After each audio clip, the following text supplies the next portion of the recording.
Prada, representante del Ayuntamiento de Zamora, Francisco Hernández Mateo, presidente de la Junta de Cofradías de Semana Santa, cofrades, zamoranos y amigos todos. Bienvenidos a esta edición del Pregón de Zamora, Pregón de la Semana Santa de Zamora en Salamanca del año 2026. En este magnífico casino que nos cede siempre sus instalaciones, a quien se lo agradecemos encarecidamente y a su presidente Pedro Méndez especialmente. Bueno, esta tarde hemos tenido un pequeño problema con el sonido, con lo cual vamos a solventarlo con este solo micrófono. Y teníamos un pequeño vídeo introductorio promocional de 5 minutos de la Semana Santa de Zamora que debido a los problemas del sonido pues no vamos a poder ver para desconsuelo de todos. Bueno, me acompañan en esta mesa, en esta tarde, el pregonero de Zamora, don Miguel Ángel Hernández Fuentes. Me acompaña también a mi izquierda Sara Pérez Tamames. Sara Pérez Tamames nos deleitó el pasado año con su pregón de Zamora de la Semana Santa y este año nos acompaña para hacer la presentación del pregonero. Sara es una semana santera de pro, como se dice en Zamora, dedicada a sus cofradías, dedicada a la música de Zamora, como clarinetista y como directora de la banda de Zamora que fue durante muchos años. Hoy también es directora del cuarteto que sale en una de las procesiones de Jesús de Luz y Vida el sábado de Pasión. Y me acompaña a mi derecha don Israel López Campos, que es el presidente de la Junta Pro Semana Santa de Zamora.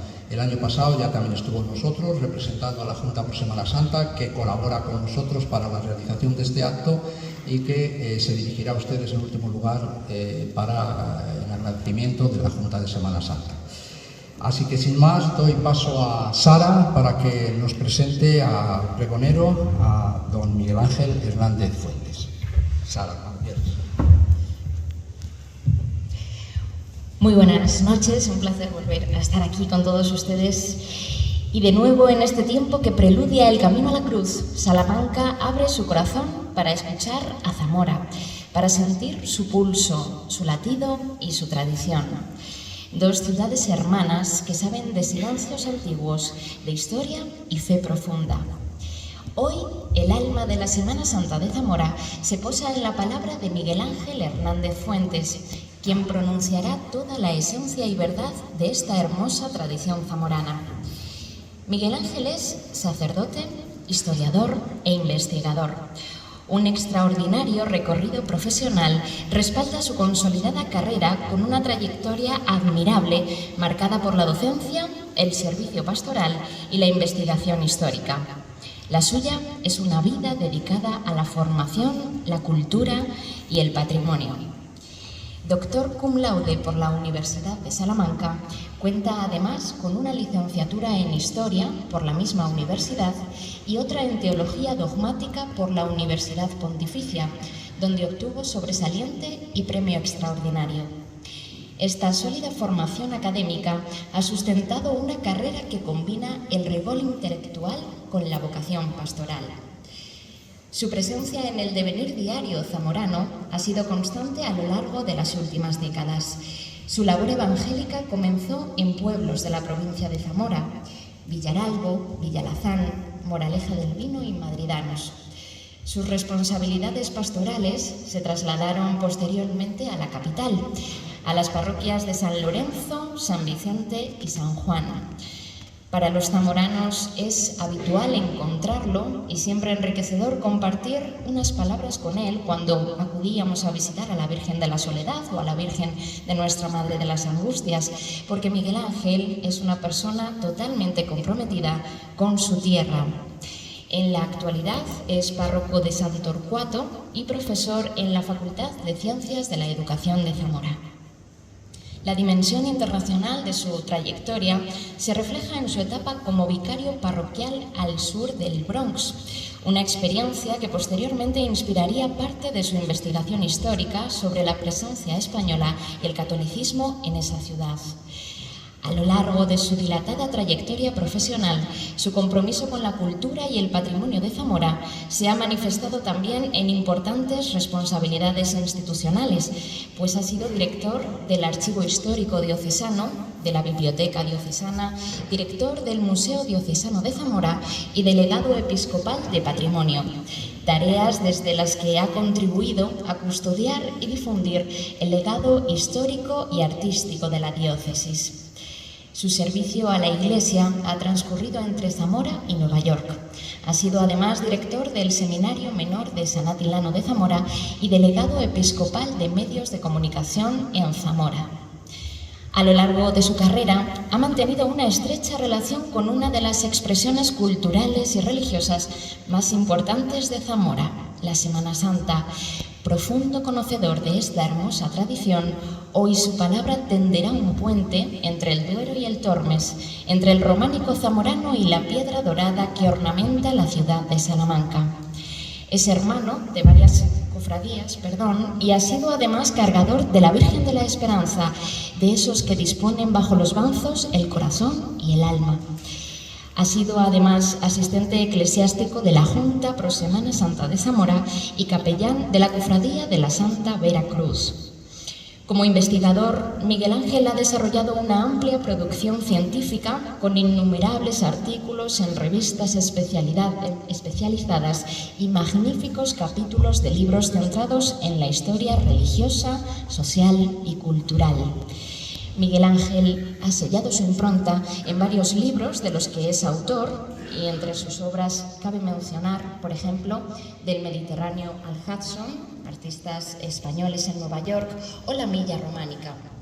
Un recorrido excepcional por la ciudad de Zamora, un libro que invita a redescubrir el patrimonio románico zamorano y que refleja su profunda conexión con la ciudad, porque a Miguel Ángel es habitual verlo por las calles de Zamora, trabajador incansable, profundamente comprometido con aquello que emprende, siempre embarcado en algún interesante proyecto relacionado con esta hermosa ciudad del Duero que necesita de personas como él que muestran al mundo la historia, el alma y el corazón de Zamora. Siempre es un placer escucharlo y nutrirse de su infinito conocimiento. En conjunto, su trayectoria dibuja la figura de un sacerdote e intelectual comprometido con la educación, la investigación histórica y la conservación del patrimonio, pero también con la vida cotidiana de Zamora. Desde las aulas hasta las parroquias, desde los archivos hasta el corazón de las cofradías desfilando por las calles, su trabajo ha contribuido sin duda a fortalecer la memoria, la identidad y la cultura de la ciudad. Les puedo asegurar que hoy tenemos el privilegio de contar con alguien que conoce en profundidad aquello que va a pronunciar, que lo vive, que lo siente. Su palabra, siempre certera y precisa, da hoy sentido y emoción a lo que nos une. Con ustedes, y sin más, nuestro pregonero Miguel Ángel Hernández Fuentes.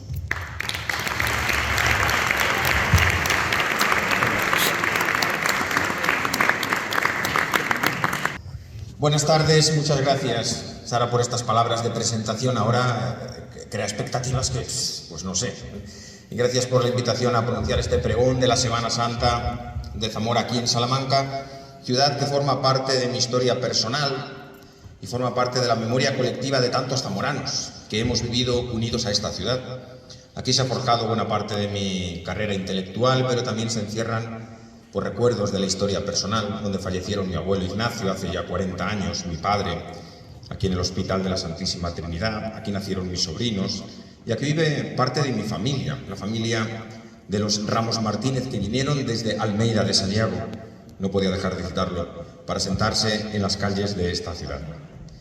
Además, en esta ciudad tengo uno de los primeros recuerdos de mi infancia, cuando vine a ver a una tía, Amelia, hermana de mi abuela, que había sido maestra en San Cristóbal de Entreviñas, pueblo de nuestra provincia, junto a Benavente, y salí de paseo con mis tíos César y Lola, y recuerdo una visita temprana a la catedral cuando era muy pequeño, tan pequeño que está este recuerdo entre los brumas de mi historia personal. No me encarza la memoria para saber cuántos años tenía, pero tengo una impresión de niño del dragón, aquel que se come a los condenados al infierno en esa magnífica pintura que cubre el ábside de la Catedral Vieja de Salamanca. Y recuerdo después de muy niño tomar un refresco sentado en una de las terrazas que hay en la Plaza Mayor y que me parecía que estaba en un lugar inmenso y fascinante. Y creo que si ahora cerrara los ojos me podría trasplantar aquella ciudad de Salamanca de los años 70 que me impresionó en la infancia y que me ha acompañado años después cuando he venido con la maleta y los libros a estudiar. Por eso los vínculos familiares, los recuerdos personales hacen que pregonar aquí la Semana Santa de Zamora, mi ciudad, sea para mí un desafío que no quisiera malograr. Pero advierto que no será un pregón al uso, sino que voy a reflejar en él mi condición de sacerdote y de historiador. Hoy vengo a ti, Salamanca, ciudad de oro y piedra, que has convertido en filigrana de orfebre la labor de nuestros canteros y presumes de ser la ciudad del plateresco. Hoy vengo a ti, Salamanca, ciudad de gramáticos y académicos que han hecho de nuestra lengua la celosa compañera del imperio, donde Nebrija quiso darle al idioma pulimento. Hoy vengo a ti, Salamanca, ciudad de sabios y doctores. En tus aulas se ha forjado el derecho de los pueblos y se cumplen ahora 5 siglos desde que Vitoria llegara a uno de tus conventos. Hoy vengo a ti, Salamanca, ciudad de toros, tunas y fiesta, que has hecho del turismo y la academia una firme referencia. Hoy vengo a ti, Salamanca, dejando atrás las aguas del Duero para mojarme en su afluente, en ese río que surca tus campos y que enfermo se le muere. Y llego hasta ti, Salamanca, para hablar de mi Zamora y pregonar su Semana Santa, uniendo ambas ciudades por la historia y por su corta distancia. No quisiera emocionarme con el sentimiento o con la música, ni con la aceitada, ni con la madre que planchó la túnica o con el amigo que cargó en mi banzo. No, porque no quiero que esta Semana Santa se diluya entre artesanos del abrazo y de la emoción estéril que tampoco alcanza.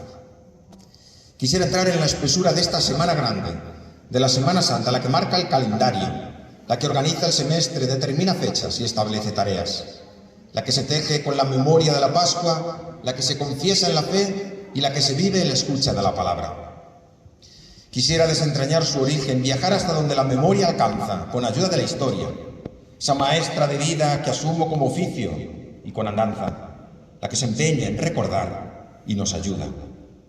Y así quiero tejer este pregón con retazos de historia, con fragmentos de un pasado que han llegado escritos en las viejas páginas de estatutos y ordenanzas, los que juraron nuestros fundadores y celebraron con unos ritos que aún hoy nos acompañan.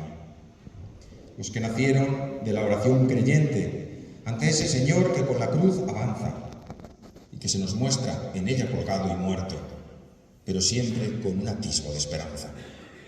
La de aquellos que pidieron amparo ante la Virgen María, sola o con su Hijo que abraza. Y quisiera recordar su origen, donde se fraguó esa Semana Santa que hoy pregonamos aquí en Salamanca. La Semana Santa de Zamora sí, pero la única que existe, a orillas del Duero o del Tormes, del Guadalquivir o del Guadiana, la que llamamos Santa, la que confesamos con acento andaluz o con sobriedad castellana, la que se celebra en Roma, en Almeida de Sayago, aquí en España, en Estados Unidos, en el Bronx o en la vecina Francia. Porque es la misma, es la Semana Santa, la que recuerda cómo el Señor cae y se levanta. Con la cruz nos enseña que el camino es duro, pero que con la cruz avanza. Y todo comenzó a 2000 kilómetros y a otros tantos años de distancia. Jerusalén, viernes 3 de abril del año 33 según los últimos cálculos de la NASA. Un hombre con pesado madero sobre sus hombros camina y se tambalea por las calles de una ciudad atestada de peregrinos que acuden a celebrar la Pascua.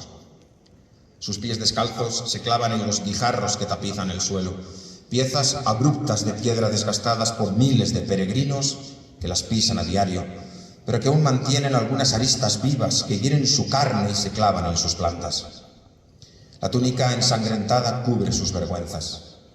Está pegada al cuerpo por una sangre seca que adhiere su carne a las fibras. Es de una sola pieza. Parece buena. Tela de fina lana, quizá de lino, tejida sin costuras y muy apetecible para aquellos soldados que lo acompañan y mascullan entre dientes quién será su próximo propietario. La cabeza se cubre con un desagradable casquete clavado sobre sus sienes que abre las venas del condenado y deja caer la sangre a borbotones.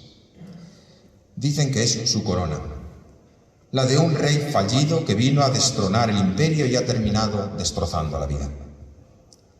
De repente, un hombre irrumpe en la comitiva, empujado por la soldadesca.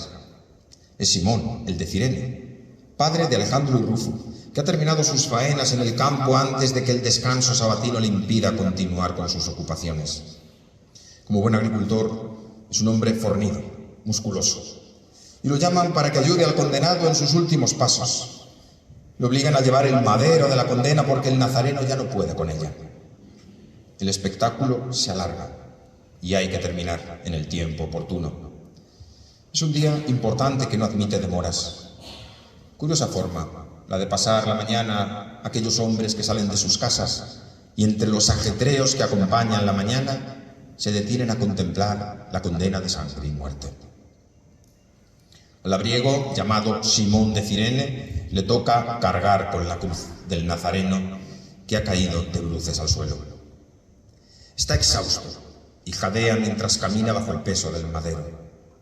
Son los últimos suspiros de quien ha sufrido la agonía del huerto, el escarnio de la noche y los azotes del amanecer.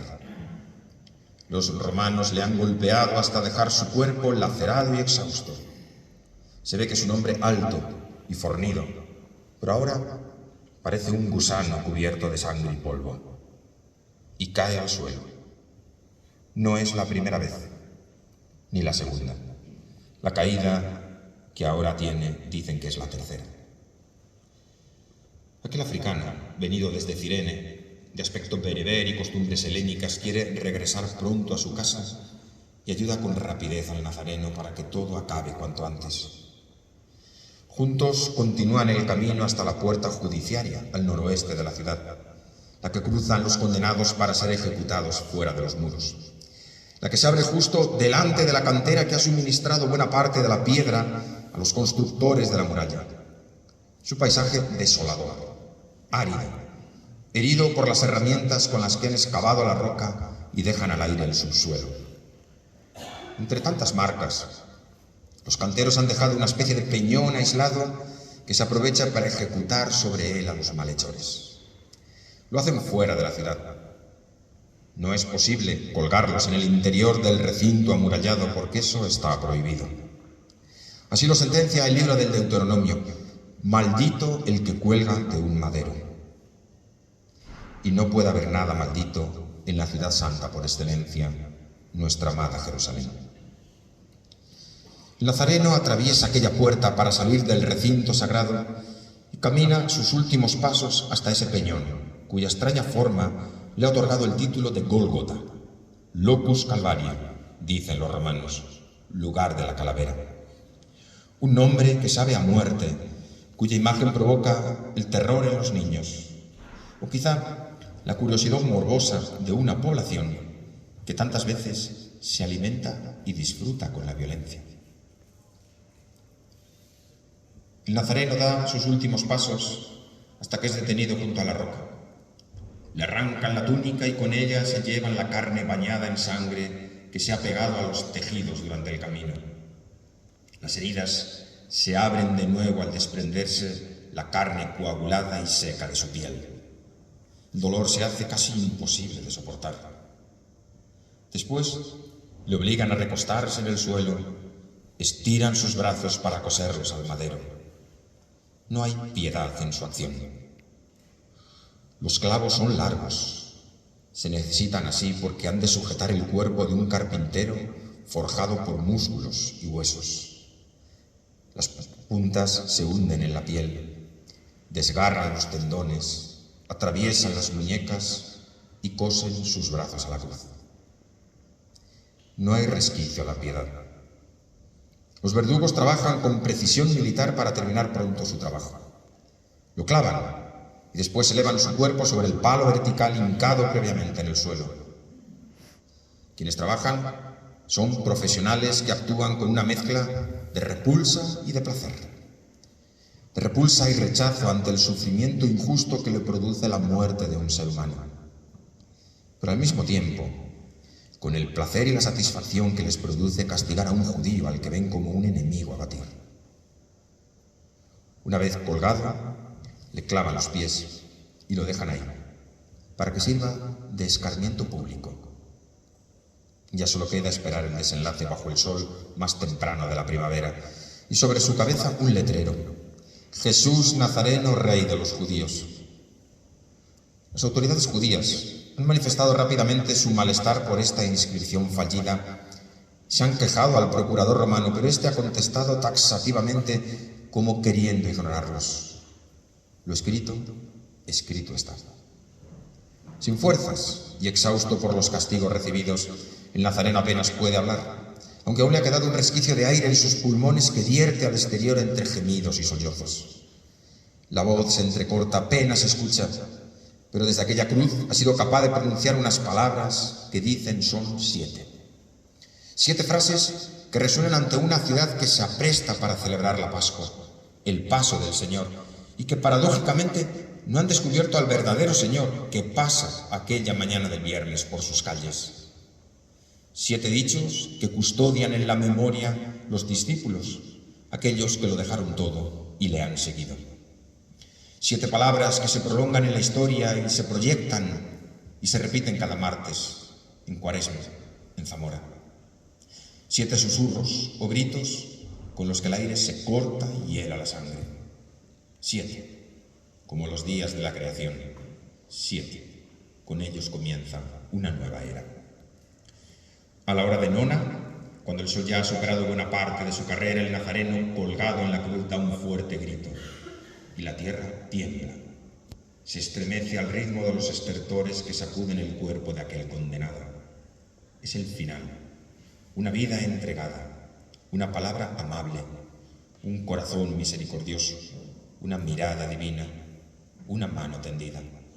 Y todo se acaba, termina.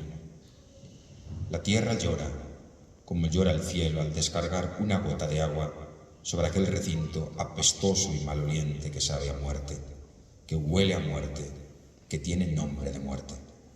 Gólgota, el lugar de la calavera.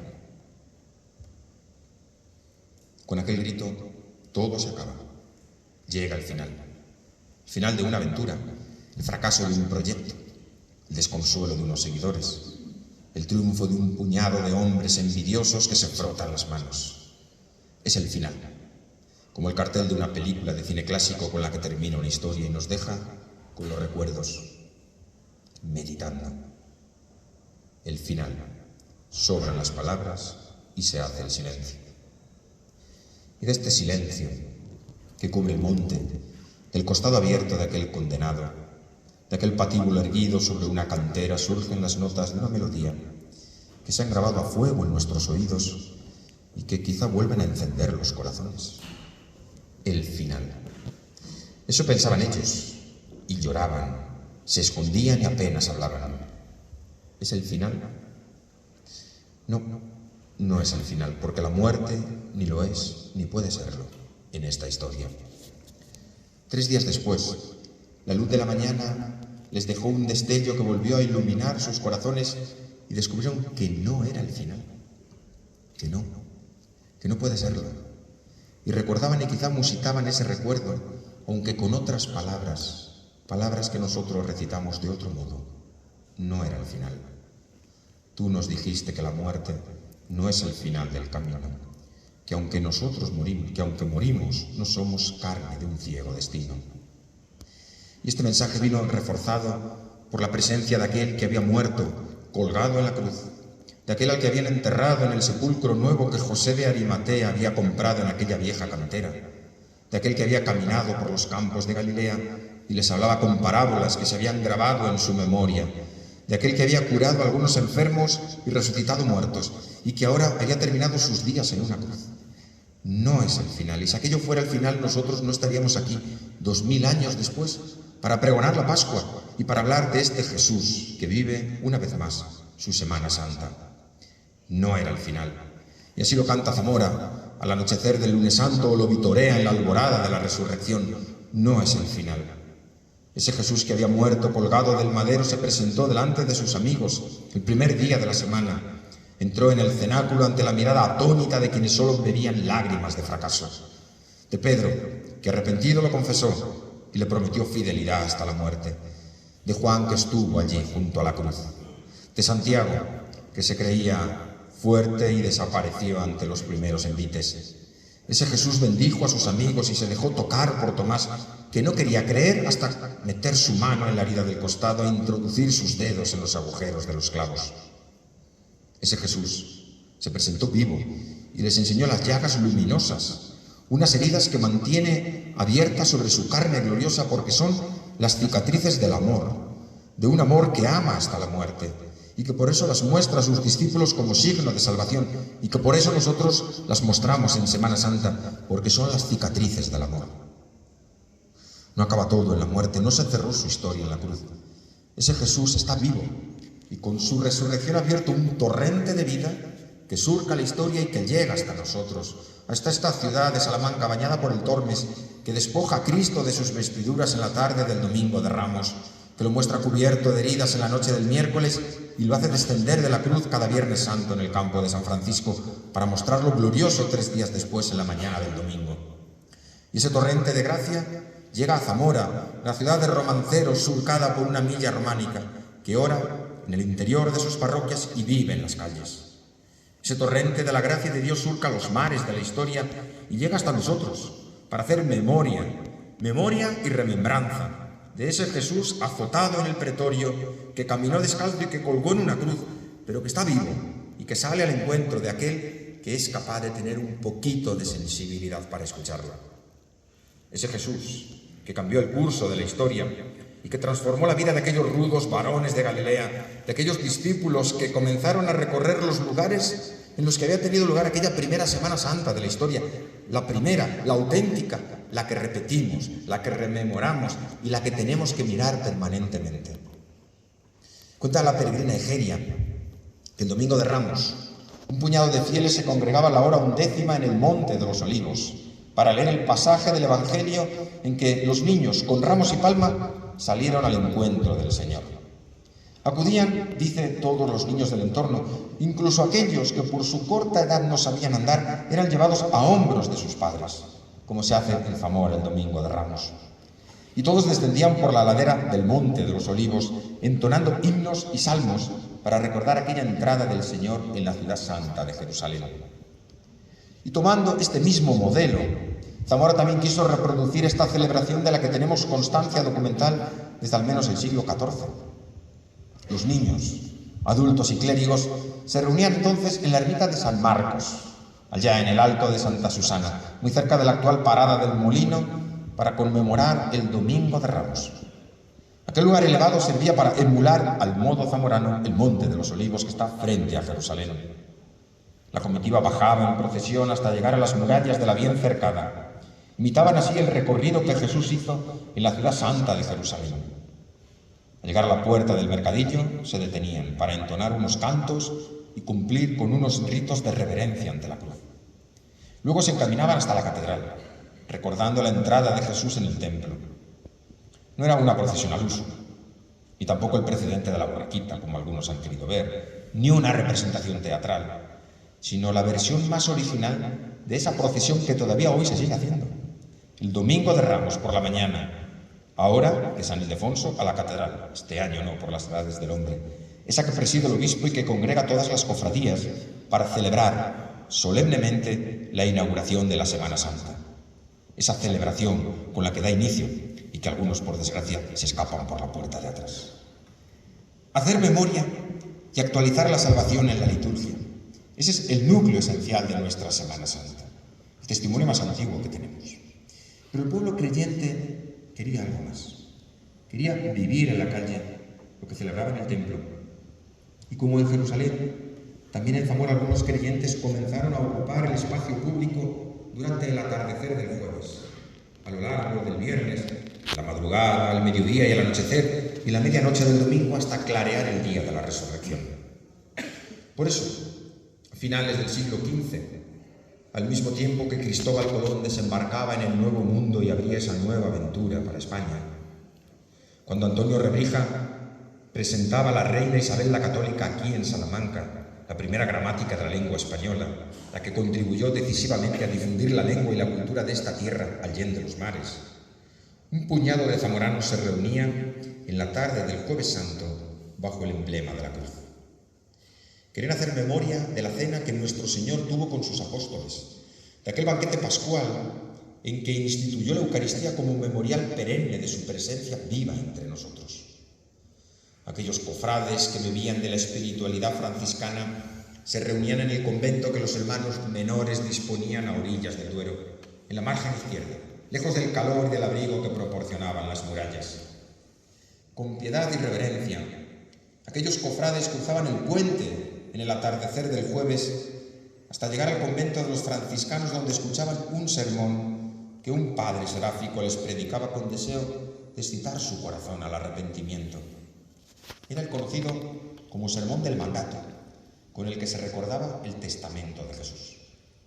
Que os améis unos a otros como yo os he amado. Esto os mando, decía Jesús, el Sermón del Mandato. Que sí, que os améis unos a otros, que no te pelees, que no te enfades con el de la otra cofradía, como tantas veces lo haces. Y como había ocurrido en Jerusalén, después de la cena venía el tormento. Aquellos piadosos zamoranos quisieron dejar constancia de su fundación en las ordenanzas de la cofradía, en la que figuran los motivos y que merece la pena leerlos, porque aquí tenemos el testimonio más antiguo de lo que querían hacer los cofrades que fundaron.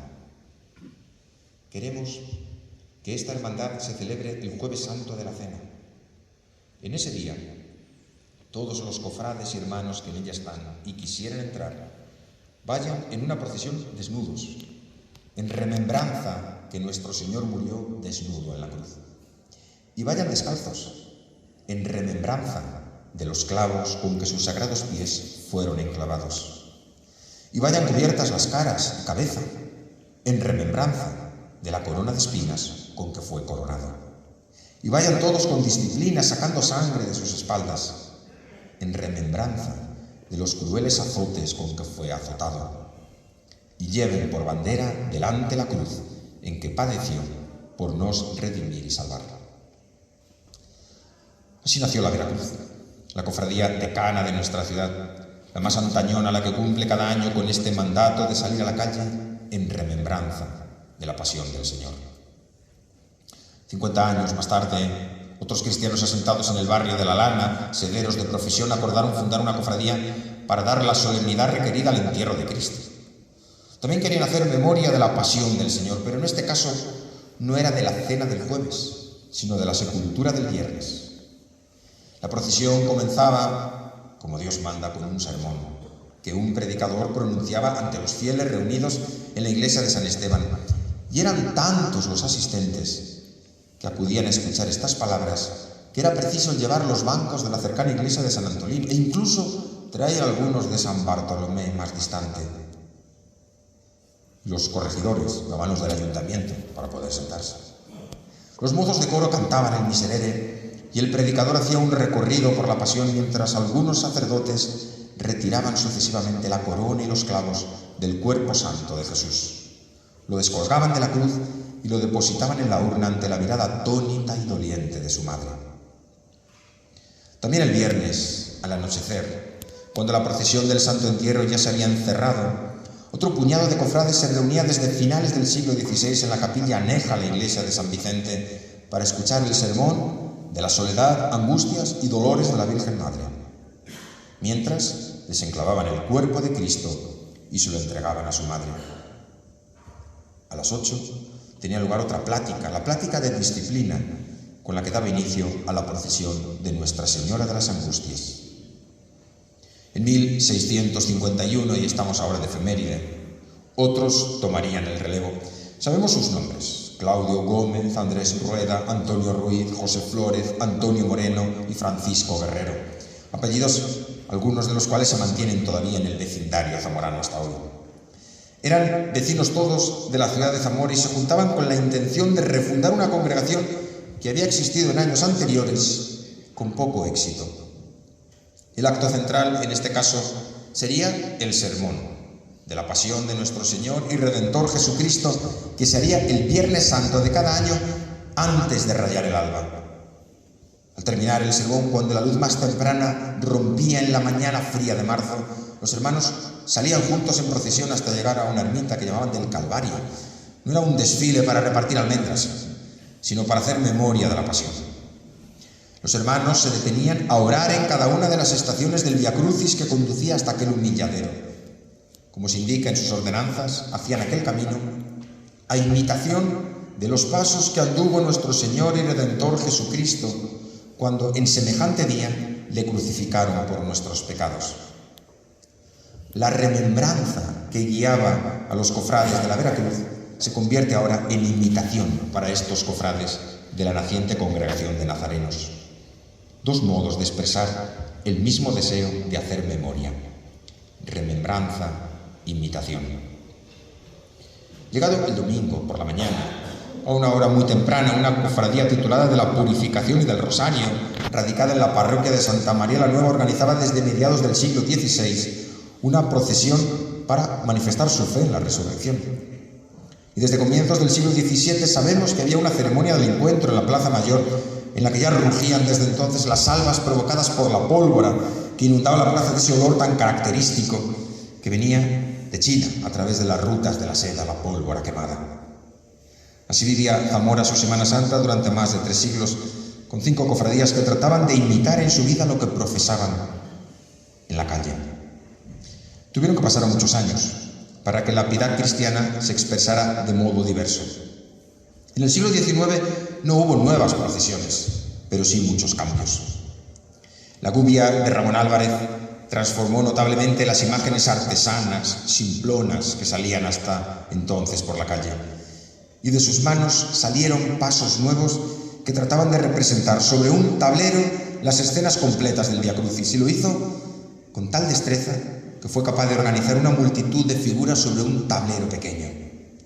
La caída, la crucifixión, la lanzada, el descendimiento, nos conmueven, porque son piadosas, porque muestran la dulzura del Maestro que cae bajo el peso de la cruz, la crueldad de unos sayones que trabajan de oficio sin llegar a la caricatura barroca, el rostro conmovedor de una madre que sufre, o las lágrimas de dolor al verse incapaz de auxiliar a su hijo maltratado. Ramón Álvarez plasmó la belleza de la fe y del relato evangélico e imprimió a sus discípulos el mismo oficio. Su obra está muy lejos de gran parte de la imaginería contemporánea, que con perdón adolece de buen gusto y que le falta alma. Escultores de oficio y algunos de buena gubia, pero faltos de fe, y por eso no conectan con la esencia que se celebra. O bueno, conecta con quienes la celebran también sin fe.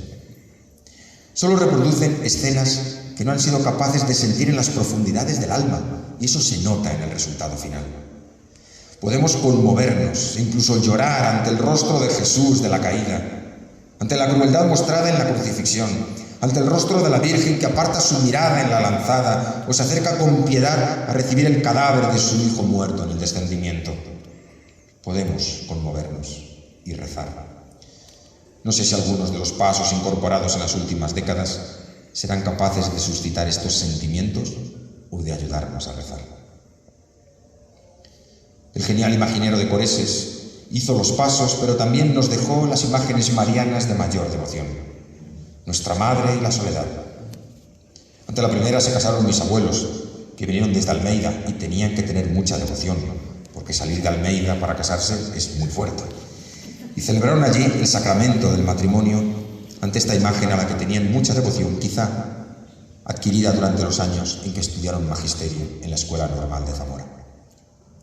Era la principal devoción de Zamora, hasta ahora un poco oscurecida por la Soledad, que no es rival, porque es la misma mujer, la misma madre, la madre del Señor en 2 momentos de su vida. Y esta imagen de la Soledad la encomendé yo a mi sacerdocio cuando comencé, y te haya rezado con profunda devoción durante estos 2 años, que curiosamente era párroco de las parroquias donde estaba cada una de las 2 imágenes. Después de Ramón Álvarez, todo ha cambiado en Zamora. Y así con la llegada del siglo XX surgieron nuevas cofradías, la mayor parte de las que hoy tenemos y las que han configurado esa nueva estética de nuestra ciudad, que no es la más antigua, pero quizá ahora la tenemos como la más genuina. En 1925, un puñado de hermanos se reunieron para fundar la Cofradía del Silencio después de una solitaria procesión que tuvo lugar en 1902. Nacía con el deseo de acompañar al Cristo de las Injurias. Yo recuerdo con especial afecto la primera vez que salí en esta procesión acompañando a mi padre. Era un niño que apenas contaba con unos 7 años. En casa colocamos la vela en el antiguo hachón que tenía la cofradía y que era similar al que portaban entonces los hermanos de la Tercera Caída, menos vistoso que los actuales, cuando los medios eran más pobres y rudimentarios y la estética estaba un poquito en mantillas. Llegamos a la catedral para vestirnos en el claustro, hoy imposible.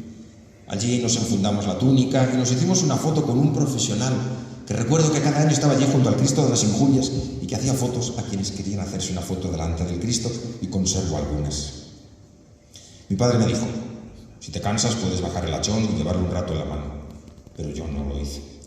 El recorrido era largo, desde la catedral hasta la avenida de Alfonso IX, como hoy, entonces era José Antonio, y después regreso hasta el extinto Museo de Semana Santa. Pero yo no bajé el hachón ni un momento, y ninguno lo hacíamos. Podíamos ser pequeños, pero no endebles. Y sabíamos que eso era una procesión de penitencia en la que salíamos en remembranza de nuestro Señor Jesucristo. Bueno, esto último no lo sabíamos, pero habíamos aprendido que era una procesión de penitencia. Lo sabíamos en casa porque nos lo contaban, y lo sabíamos en catequesis. Por eso, de verdad no entiendo a los niños que salen hoy y abandonan la procesión a la mitad porque se cansan. Pues claro, es una procesión de penitencia, no un desfile de modelos. ¿No estaremos creando una sociedad demasiado endeble que luego no soporta la frustración? Quizá la penitencia de la Semana Santa, si la entendemos y la vivimos, puede ayudarnos a fortalecer nuestra voluntad y hacernos un poquito hombres y mujeres de carácter.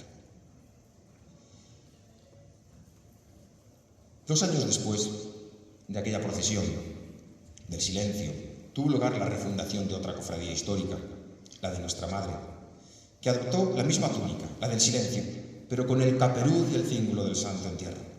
Buen modo de abaratar los costes y mantener una misma estética que de algún modo se ha perdurado en el tiempo. Y así desde los años 20 damos un salto hasta los 30, pero bueno, hasta los 40, década que fue una auténtica edad dorada para nuestra Semana Santa, años difíciles, en que las heridas de la guerra aún estaban en carne viva. Años marcados por el hambre, por las malas cosechas, por el aislamiento internacional y, sin embargo, años fecundos en el mundo cofrade. Desde 1941 hasta 1949 se fundaron el Via Crucis, el Yacente, la Tercera Caída o Jesús en su entrada triunfal en Jerusalén.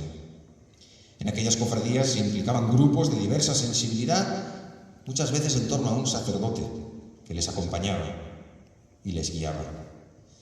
Cuando todavía se escuchaba el rugido de los cañones en Madrid o en Cataluña, en Aragón o en Levante, en Zamora, que estaba en la retaguardia curando las heridas, don Manuel Boizas quiso dotar a la Semana Santa de un contenido más piadoso y se fijó en el Nazareno, que se custodiaba con devoción en el arrabal de San Frontis. Hubo de esperar a que concluyera la guerra, y así, en 1941 tuvo lugar el primer traslado procesional del Nazareno de San Frontis. Sin embargo, don Manuel Boizas no quiso fundar una simple cofradía. Lo que quería era establecer un triduo, 3 días de devoción al Nazareno, 3 días que comenzaban el domingo de Ramos por la tarde y que concluían con la procesión de regreso en el anochecer del martes. Y esta fue una de las primeras devociones que yo tuve al Nazareno, que recordaremos durante unos años, vestido de blanco lino, y yo visitaba de niño en la iglesia de San Andrés, cuando estaba colocado junto a la Virgen de la Esperanza, en la cabecera doble de la iglesia, una imagen a cada lado, sobre aquella mesa, tallada por Hipólito Pérez Calvo en forma de cruz. Al mismo tiempo que nacía la cofradía del Via Crucis, un grupo de jóvenes de Acción Católica, apoyados en este caso por don Antonio Alonso, su conciliario, ponían en marcha la penitente Hermandad de Jesús Yacente, y tampoco se quedaban en una procesión, promovían el rezo del Via Crucis en Cuaresma y la devoción a una imagen en la que incluso surgió un triduo en el mes de noviembre. Al año siguiente, un grupo de zamoranos que había participado en la guerra civil quiso recordar a sus amigos y hermanos caídos en el campo de batalla. Con este propósito fundaron la Cofradía de Jesús en su tercera caída, pero dieron al desfile un aire nuevo, con el raso negro de la túnica, el caperuz alto, hábito al que años después añadirían la capa blanca, con una estética distinta que marcó también, aunque con otros colores, los hábitos de la borriquita y la esperanza.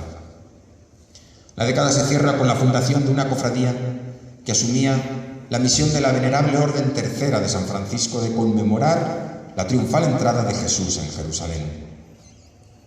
Aquello no eran simples procesiones, eran actos de fe, convocatorias piadosas en las que muchas veces había detrás un grupo de excombatientes de acción católica que promocionaban el modo de vivir la fe en la calle. La década siguiente fue menos fecunda, pero nació una de las más emblemáticas de nuestra ciudad, la Hermandad de Penitencia. Nació con el deseo de fundar una hermandad netamente zamorana y con la intención de rezar el Vía Crucis en la calle. El sentido religioso acompañaba a esta fundación hasta en el número de hermanos, que no puede pasar de 72, reflejando así el número de discípulos enviado por el Señor a predicar el Evangelio. El silencio del yacente, la austeridad de las capas, marcaron un nuevo rumbo a la Semana Santa y le dio ese carácter distintivo, elemento diferencial que no es antiguo ni veterano, pero que sin duda ha otorgado el tono de austeridad a algunos de nuestros desfiles. Pero ojo, no se puede trasplantar a todos, que no nacen de la misma época ni con el mismo espíritu. En 1967, un grupo de estudiantes con aires nuevos y fuertes deseos de iniciar un nuevo camino fundaron la Hermandad Penitencial de las Siete Palabras con el deseo de recordar las últimas frases de Cristo en la cruz.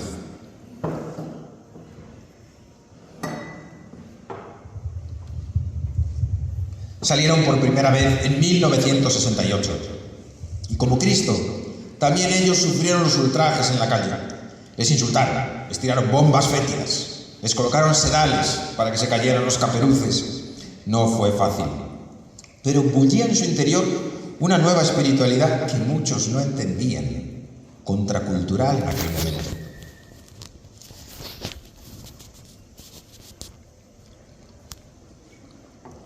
Pocos años después nacieron otras dos hermandades que pusieron sus ojos en las cogullas monacales de aquí, de Salamanca, la que comenzó a usar en los años 70 la Hermandad del Cristo del Amor y de la Paz, con el deseo de dar la cara, de no ocultar la fe ante una sociedad convulsa que vivía en las aulas los movimientos estudiantiles que agitaban por aquellas fechas a los universitarios. Del mismo modo que ocurrió en Salamanca, Zamora se sumó también a este estilo monacal de procesionar, aunque con ciertas variaciones estéticas, y así surgieron las hermandades penitenciales del Santísimo Cristo del Espíritu Santo y de la Buena Muerte. Ambas tomaban como base la túnica de estameña blanca, la más común en Zamora, pero mudaban la cogulla. La primera asumía un modelo más ecléctico, de reminiscencias medievales, acordes con el templo que asumieron como sede canónica. E introdujeron en el capillo unos picados similares a los de las capas pardas, no sé si voluntariamente, imagino que sí, con lo que daba un perfil muy zamorano a su hábito. Los segundos tomaron como inspiración a los monjes presentes en los cuadros de Zurbarán. Ambas hermandades asumían una nueva estética e incorporaban las salmodias al desfile procesional, haciendo con ello un momento piadoso, sublime. El riesgo de aquellos desfiles es que al final lo sublime y estético se come a lo piadoso. De este estilo bebió la última de las cofradías, la de Luz y Vida. En este caso asumieron como hábito la sobretúnica que los monjes cistercienses emplean en los oficios del coro y también incorporaron salmodias para cantar en la calle. Yo recuerdo, porque ya van pasando los años, haber estado en la asamblea fundacional de esta hermandad, que si no recuerdo mal fue la calle Pelaya, yo era jovencillo. Y he cargado con la imagen titular durante los primeros años, cuando esta cofradía salía el sábado de Lázaro, para orar por los difuntos a la puerta del Camposanto. Nos dijeron que Jesús implora al Padre por su amigo Lázaro, y así está representado. Pero bueno, luego se cambió el discurso, se mudó la fecha y se cambiaron las cosas. Al mismo tiempo que hacía su primer desfile procesional Vía Crucis, tengo que recordar que se ponía a hombros el Nazareno de San Frontis y la Virgen de la Esperanza. Dos imágenes a los que el maestro Cerveró dedicó dos preciosas marchas y que al salir a hombros cambiaron notablemente. Lili, auténtico apasionado de la carga a hombros y que tanto ha hecho por Zamora, por una ciudad que olvida tan pronto a sus personas y que deja en las cunetas del olvido a los artesanos de la historia. Y lo hizo posible con ayuda de una junta directiva, algunos de los máximos responsables hasta aquí hoy, que renovó esta cofradía y le otorgó un lugar especial en la Semana Santa, en la que también trabajó con pasión Mari Rueda, fallecida, la mujer que regía los destinos de la esperanza y sacaba la procesión de la esperanza los Jueves Santos, hasta que comenzó la andadura como cofradía independiente 2 años después de su muerte. 2 personas que con distinto carácter representan a otras muchas, que a veces con tensiones sabían lo que llevaban entre manos. Y a ellos y a otros muchos debemos la remembranza de la pasión, de esta Semana Santa que se hundía en los años 60, se hundía, y que muchos supieron sacar a flote y mejorarla para legarla a nuevas generaciones que quizá la recogen ahora con mucho éxito. Lo hicieron con dedicación, con esfuerzo, con pocos hermanos y con menos medios, pero nos la entregaron y hoy la exhibimos con orgullo. Y ahora que vengo a pregonar la Semana Santa, quisiera invitaros a vivirla con la remembranza de aquellos primeros cofrades que supieron lo que hacían, para quién lo hacían, por qué lo hacían. Deseaban imitar al Señor y experimentar en sus propias carnes lo que hubo de experimentar Él, para conmoverse y emocionarse con el amor de Dios. Y deseo que este pregón no se disuelva en una tarde de marzo, sino que trascienda la estética. Y os invito, hermanos de Zamora y amigos de Salamanca, a no ser meros espectadores de esta coreografía. Por eso anunciarla aquí en Salamanca es invitaros a venir a Zamora para vivir y emocionarnos con ese Señor que ora en Getsemaní, que sufre el castigo, que carga con la cruz y que cuelga de ella. Pero ese Jesús que está vivo y que vivo te invita a ti a recorrer su camino. Déjate tocar por Él y deja que tu mano cambie tu corazón. Muchas gracias.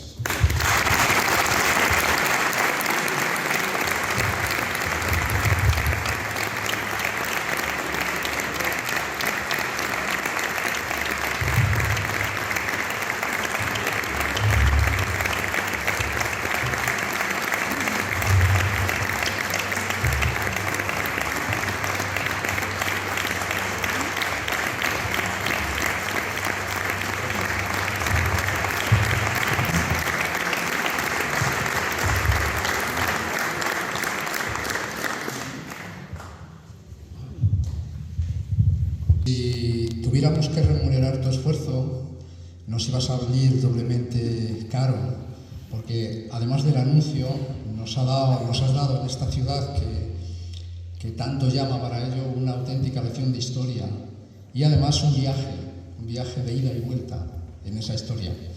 Es verdad que olvidamos que formamos parte de esa historia, nos quedamos en el presente, si tenemos esto presente es por lo que hemos tenido atrás y nosotros formamos parte de lo que vendrá después, así que gracias doblemente por tu tarea. A continuación, Israel hará entrega al pregonero de un obsequio y luego nos dirá unas palabras de despedida en representación de la Junta por Semana Santa.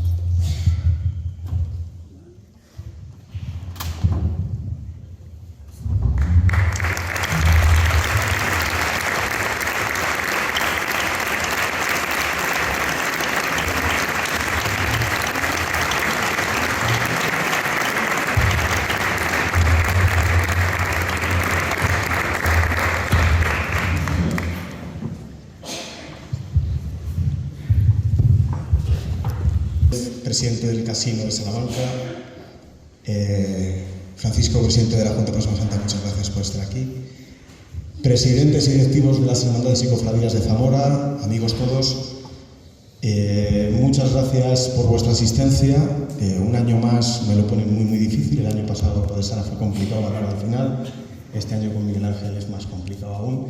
Lo que sí que me reconforta es que no me encuentro en un sitio ajeno, sino que me encuentro en mi casa, ya que para todos los zamoranos Salamanca es su segunda casa, por motivos personales, por motivos académicos, muy bien lo dijo Miguel Ángel, aquí todos en la inmensa mayoría nos hemos formado, algunos hemos formado a familia Y puedo decir como anécdota que hoy tengo la satisfacción de que entre nosotros estaba un profesor de la Universidad de Salamanca que me dio clases de Derecho, al que le debo mucho también, y que es un orgullo que forme parte de una directiva de nuestra Semana Santa. ¿Qué más os puedo decir? Es muy complicado, porque lo que ha hecho Miguel Ángel hoy no ha sido un simple pregón. Miguel Ángel nos ha deleitado, como bien ha dicho Conrado, con una clase magistral de historia, pero con una clase magistral de historia desde el corazón, desde el conocimiento y desde la dedicación a todos, y puedo decir muy alto a todos, porque la labor pastoral que hace Miguel Ángel, al igual que la labor de investigación, es excepcional. Y la puerta de Miguel Ángel está abierta siempre. La labor que ha hecho Miguel Ángel junto a la Junta Pro Semana Santa, junto a los presidentes y directivos, ha sido fundamental. Y lo único que hoy puedo decir es muchas gracias, Miguel Ángel, porque con personas como tú, la Semana Santa es cada día más rica. Y hoy lo has demostrado con tus palabras. Muchas cosas de las que hoy has contado, algunas no las sabíamos. Hoy nos vamos con mucho más conocimiento, pero sobre todo nos vamos con un orgullo que es tener a eruditos, porque lo puedo decir así, entre nosotros, y que forman parte de la familia que es Dios y que es la Semana de Pasión en Zamora, en Salamanca y en todos los lugares. Y bueno, para terminar, que no me quiero extender mucho porque tampoco es lo suyo, quiero darte las gracias, Conrado, y a ti, Sara, por preparar un pregón que cada año es más multitudinario y que es un orgullo para la Junta Pro Semana Santa asistir y compartir este tiempo con vosotros. Muchísimas gracias a todos.